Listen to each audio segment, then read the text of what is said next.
Hi all, wanted to do a quick check-in. Sitting in my backyard by the creek, so it's actually pretty nice. A lot of background noise, I'm sure. So a couple things. One, I want to talk about art and the illusion of art. And I feel like I've mentioned this as far as that painters use visual elements to create the illusion. Another illusion I want to reference goes to the video that I ask you to watch, which is the OK Go video, where you post a comment and then comment on to your fellow students' post. And make sure that each one of your submissions is 150 words. I'll say again that the 150 words is arbitrary, but it's something that I found over the years that encourages students to think, consider their answers, forces them to write something besides yes, I agree, or just simple answers. It's just a way to encourage you to think. So 150 words each post. So 3 posts, your initial post in response to the OK Go video, where I ask you to tell me how much of the video you think is done, sorry about the lighting, is done in studio and how much is done on site, 50-50, 60-40, whatever. And that's due today. Now, and today is Friday, May 22nd. So here's what I want to say though. The OK Go video, I love showing that. I have no clue if it's a good song, if they're a good group. They've been around for years. They initially found their fame or attention. They're a YouTube video group, music group. But they do all kind of art installation, art videos, music videos. When I was talking about type of art, that's what I was talking about. Their first one was where they sang a song and walked on a treadmill. Now today you think, what's the big deal? But at the time it got a lot of views. Matter of fact, all their views are in the millions. It's always surprised me. So this particular one, they created a scene, an installation, a performance art, where they wanted to see if they could replicate what it looks like to play music using a car. Sorry, helicopter flying over.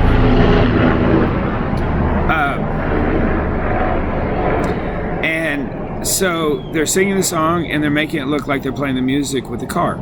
Now, the beauty of this is I asked most people how much of the sound was done on site and how much was done in the studio. Most people say, well, the majority, 100%, was done on site. And the reason that I like this is because the reality of it was 95, 96, 98% was done in studio. And then they overlaid with sounds from the site after the video was created. And matter of fact, as most of you that do any kind of editing and video work, that was done probably in 40 takes. You know, they might have done that 20 to 40 times and then took different pieces of it, pieced it together, and then laid the music on top of it. They probably sang the song while they were in the car, but then the actual sound, music that was sung was done in a studio and laid over it. So here's why this is important. Because they created the illusion that they were making the music with a car, and they did a great job, and you want to believe that's what it is. And so therefore you think, oh, 100% was done on site. When the reality of it was very little of it was done on site, and very little of it even coordinates with what you see on the screen at the same time. So that's where the artist, just like the artist that takes paint and puts it on a canvas, and then all of a sudden you're looking at the Mona Lisa, because they use visual elements and they have a talent of creating the illusion that there's this woman sitting there looking at you. The performance artists create the illusion that they're making music with a car. And that's what I wanted you to get from the OK Go video. The last thing I'll say is that, so now I've talked about illusion of art a couple times and referenced it.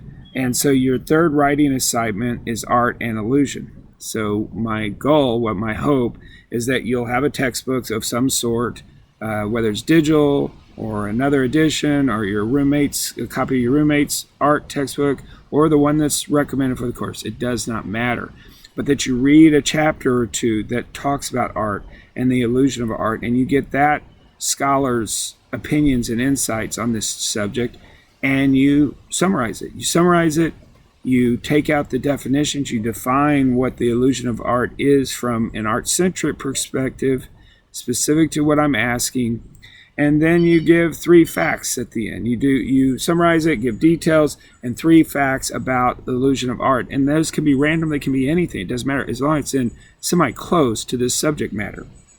And then you can also reference me as well. Don't make your whole paper about what I just said or okay, go, but sprinkle in my observations as well, and that's a good paper.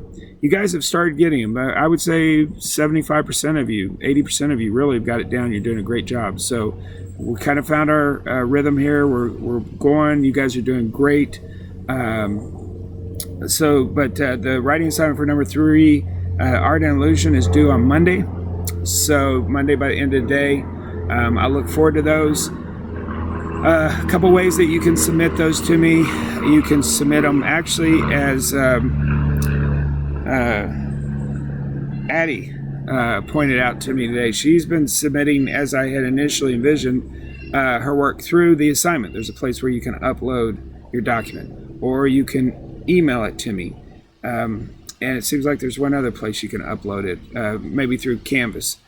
As an attachment. All those are fine. I get them either way. I've actually just started figuring out to pull them out of the assignment where I had initially planned them to be. Please make sure that your name, first and last name, is embedded in the title of the file when you send it, so that when I save it, it just goes with your name on it, so that it can help me organize which student for which class that I'm looking at and grading.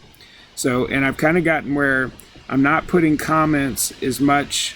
But if you have a question, you want to know why you got the grade, to me it's obvious. It's like, here's what I'm expecting from you, and you're not giving it to me. You're kind of rambling on and not giving me details. You're telling me intuition and opinions and not facts that you've researched. You're just repeating what I said and not thinking about it. Those are reasons that you might not get the full 100 points. So, good job.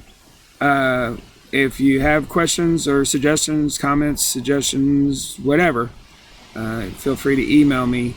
And I hope you guys have a good weekend. So I'll see you online.